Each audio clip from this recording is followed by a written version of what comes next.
Good afternoon all of you. आज मैं page number 10 का स्टार्ट कर रही हूँ वितान से। तुम्हें क्या सुर लगा जो उनका बुढ़ापा खुद ओढ़ने लगे हो।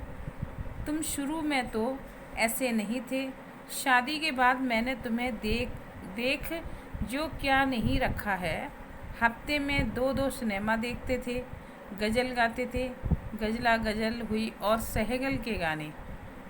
आगे यशोधर की पत्नी कहती है, तुम्हें क्या सुर लगा जो उनका बुढ़ापा खुद ओढ़ने लगे हो।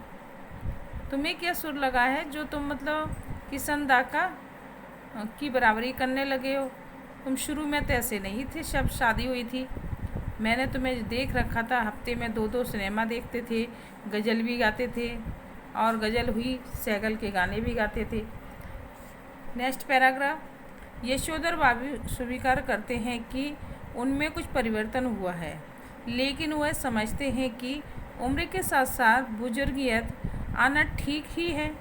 पत्नी से वह कहते हैं कि जिस तरह तुमने बुढ़िया काल यह बगैर बाहा का ब्लाउज पहनना, यह रसोई से बाहर दाल भात खा लेना, यह ऊंची हिल वाली सैंडल पहनना और ऐसे ही 50 काम अपनी बेटी की सलाह पर शुरू कर दिए, मुझे तो वे समहाउ इम्प्रावर ही मालूम होते हैं। एनीवे में तुम्हें ऐसा करने से रोक नहीं रहा है। देयरफॉर तुम लोगों को भी मेरे जीने का ढंग पर कोई ऐतराज़ नहीं होना चाहिए। यशोधर बाबू स्वीकार करते हैं कि हाँ, पहले की अपेक्षा मेरे में कुछ में परिवर्तन तो आए हैं, लेकिन वह समझते हैं कि उम्र के साथ साथ बुजुर्गियत आना यानी बुढ़ापा मतलब वृद्धावस्था, बड़प्पन आना, वो तो आया है। पत्नी से कहते हैं कि जिस तरह तुमने बुढ़िया काल में यानी बुढ़ापे में बिना बाँ का ब्लाउज पहनना शुरू किया, रसोई के बाद दाल चावल खाना, यह ऊंची हिल के सैंडल पहनना और ऐसे 50 काम अपनी बेटी की सलाह पर जो शुरू किए हैं, मुझे तो बिल्कुल भी अच्छे नहीं लगते हैं। एनीबी में मैं तुम्हें ऐसा करने से रोक नहीं रहा हूँ। और वो कहते हैं किसी भी तरह, एनीबी माने होता है किसी भी तरह, मैं तुम्हें रोक नहीं रहा हूँ, लेकिन देयरफॉर तुम लोगों को भी मेरे जीने के ढंग में कोई ऐतराज़ नहीं होना चाहिए, उसमें भी तुम्हें कोई परेशानी नहीं होना चाहिए। अगर मैं अपने ढंग से जी रहा हूँ तो जब तुम लोग अपने ढंग से जी रहे हो तो मैं कुछ नहीं कह रहा हूँ उसमें, और मेरे में परिवर्तन अगर आ गया तो तुम्हें भी नहीं ऐतराज़ होना चाहिए।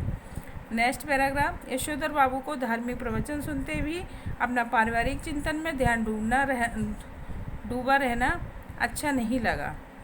यशोधर बाबू धार्मिक प्रवचन देते हुए भी अपना पारिवारिक चिंतन यानी उस परिवार के प्रति चिंता में डूबा रहना अच्छा नहीं लग रहा था। सुबह शाम संध्या करने के बाद जब वो थोड़ा ध्यान लगाने की कोशिश करते, तब भी मन में परम सत्ता में नहीं, इसी परिवार में लीन होता था। जब भी वो भगवान की पूजा पाठ करने जाते तो वहाँ से दिमाग न लग के उनका परिवार में ही चला जाता था। यशोधर जी चाहते थे कि ध्यान लगाने से की सही विधि सीखें, तथा साथ ही वह अपने से भी कहते हैं कि परहैप्स ऐसी चीज़ के लिए रिटायर होने के बाद का समय ही प्रॉपर ठहरा। वानप्रस्थ के लिए प्रेस्क्राइब्ड ठहरी ये चीज़ें। वानप्रस्थ के लिए यशोधर बाबू का अपने पुश्तैनी गांव जाने का इरादा है। रिटायर होकर फार फ्रॉम में मैडिंग क्राउड समझें। आगे वो लेखक कहता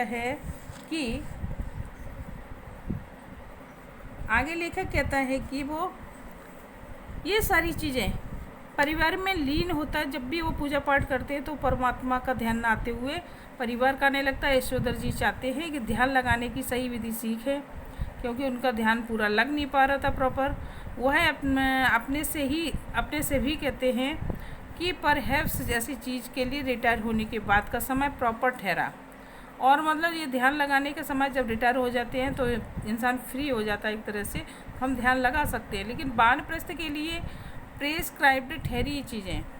वानप्रस्थ के लिए यशोधर बाबू का अपना पुश्तैनी घर जाने में इरादा था। वो सोच रहे थे हम रिटायर हो जाएंगे, उसके बाद अपना पूरा ध्यान गांव में रहकर ही अपना पूरा जीवन निकालेंगे, वहीं अपना ध्यान करेंगे भगवान की पूजा पाठ में। फार फ्रॉम मैडिंग क्राउड समझे, और इसको कुछ भी ये अपने आप में समझते रहें इस तरह की तमाम बातें यशोधर बाबू पैदाइशी बुजुर्गवार और किसनदा के शब्दों में और उनके ही लहजे में कहा करते थे। जब यशोदा के साथ में रहते थे, किसनदा के साथ में रहते यशोधर, तो उनकी ही भाषा बोलते थे। बहुत सी उनकी ही सीख मानते थे और चलते थे उनको, लेकिन वही अच्छा लगता था। कह रही थी इस तरह की वह झेपी सी लगभग नकली सी हंसी हंस देते थे, और कहते कहते वो नकली सी हंसी हंस देते थे। जब किसनदा दिल्ली में रहे, यशोधर बाबू नित्य नियम से हर दूसरी शाम उनके दरबार में हाजिरी लगाने पहुंचते थे। जब दिल्ली में किसनदा रहे तो यशोधर बाबू डेली नियम से उनकी दूसरी शाम उनके दरवाजे पर पहुंची जाते थे मिलने के लिए।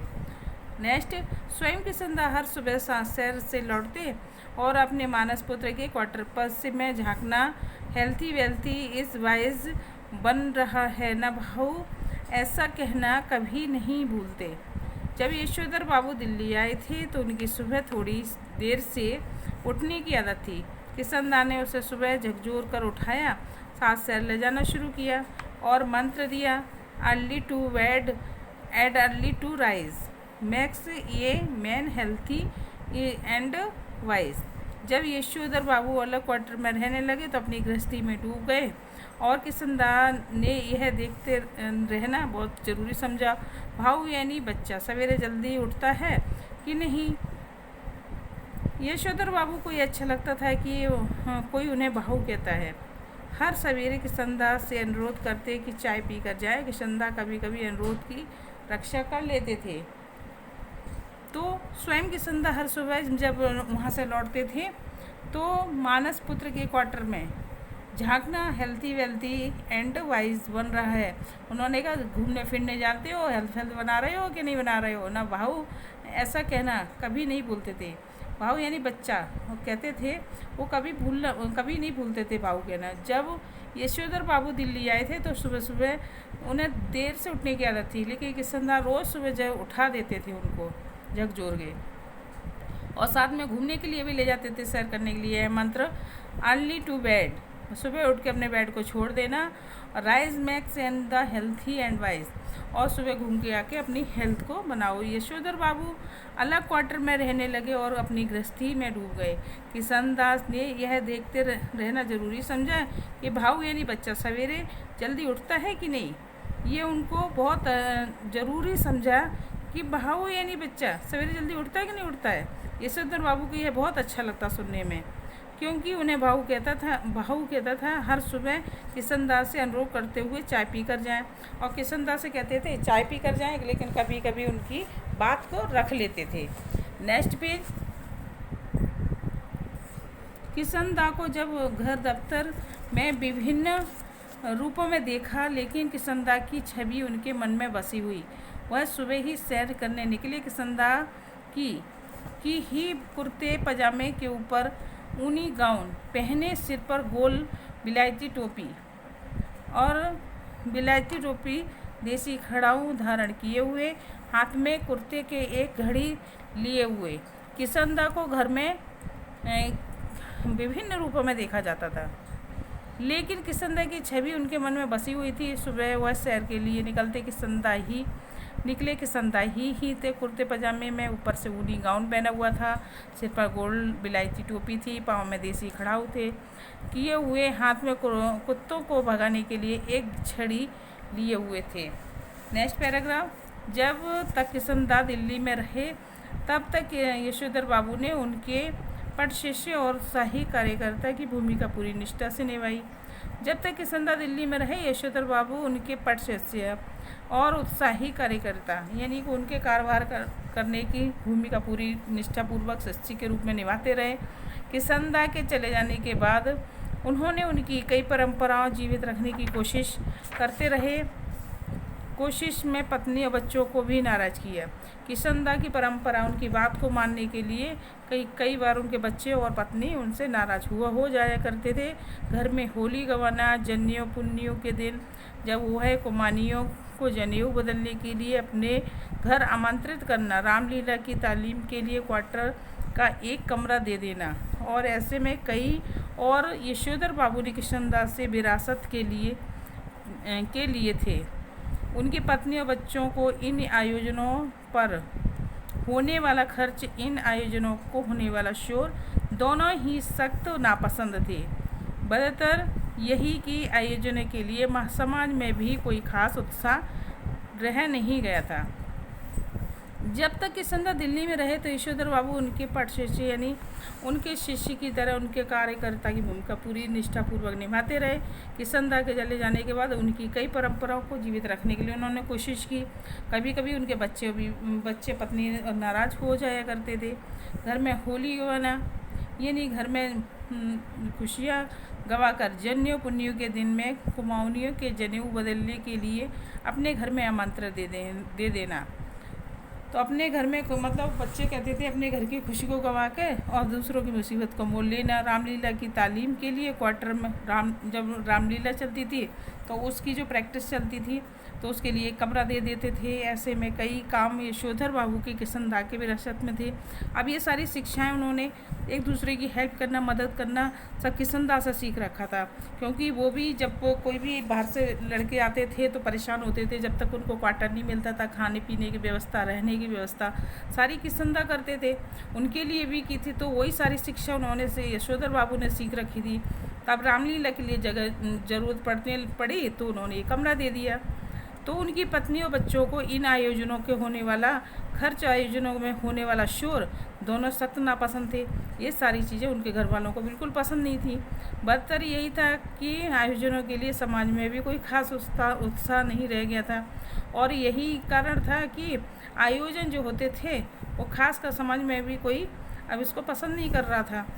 नेक्स्ट, यशोधर जी चाहते थे कि उनके समाज का सम्मानित बुजुर्ग माना जाए, लेकिन यह जब समाज ही निंदा हो तो यह पद उन्हें क्यों कर मिले। यशोधर जी कहते हैं कि बच्चे आदर करें और उसी तरह बात में मुझसे सलाह लें जिस तरह मैं कृष्णदास से लिया करता था।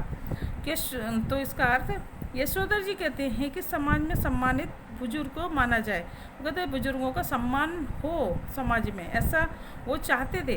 लेकिन समाज ही ना हो इस तरह और उन्हें क्यों कर मिले, और सोचते हैं कि समाज कहता है कि ऐसे बुजुर्गों को सम्मान क्यों मिले। यशोधर जी कहते हैं कि मेरे बच्चा मेरा आदर करें और उसी तरह हर बात मुझसे सलाह जिस तरह कृष्णदास से लिया करते थे। वो सोचते हैं जिस तरह मैं कृष्णदास से सब सलाह लिया करता था वैसे ही मेरे बच्चे मेरी सलाह से काम करें। यशोधर बाबू डेमोक्रेट बाबू हैं, हरगिज वो है दुराग्रह नहीं करना चाहते हैं। वो कोई गलत काम ऐसा नहीं करना चाहते हैं, वो अपने नियम के पक्के हैं। बच्चे उनके कहे कि पे पत्थर की लकीर समझे और बच्चे उनके कहे को पत्थर की लकीर समझे, ऐसा तो होता नहीं था। बच्चे तो अपने आधुनिक काल के थे, अपने समझ से काम करते थे, अपनी नई चीज़ों को पसंद करते थे, लेकिन वो पत्थर की लकीर उनकी बात को नहीं मानते थे। लेकिन यह भी क्या हुआ, पूछा नताशा, जिसके मन में जैसा आया वो करता था परिवार में। गारंटेड तुम्हारी नॉलेज ज़्यादा होगी लेकिन एक्सपीरियंस का कोई सब इंस्टीट्यूट ठहरा ही नहीं बेटा। मानो न मानो झूठे मुँह से सही एक बार पूछ तो लिया करो। वो कहते माना कि सारी नॉलेज हमसे ज़्यादा, तुम्हें एक्सपीरियंस भी ज़्यादा है, सब कुछ तुम्हारे अंदर है, लेकिन फिर भी हम मतलब उम्र के हिसाब से तुम हमें पहले एक बार पूछ तो लिया करो। यशोधर बाबू और बच्चे यही उत्तर देते, मतलब यशोधर बाबू को, अब बब्बा आप तो हद करते हैं, तो बात आप जानते ही नहीं, आप क्यों पूछें। तो बब्बा वो कहते हद करते हैं, आप जानते ही नहीं तो आपसे पूछें क्यों, आप उस बारे में जानते ही नहीं तो आपसे हम पूछें ही क्यों।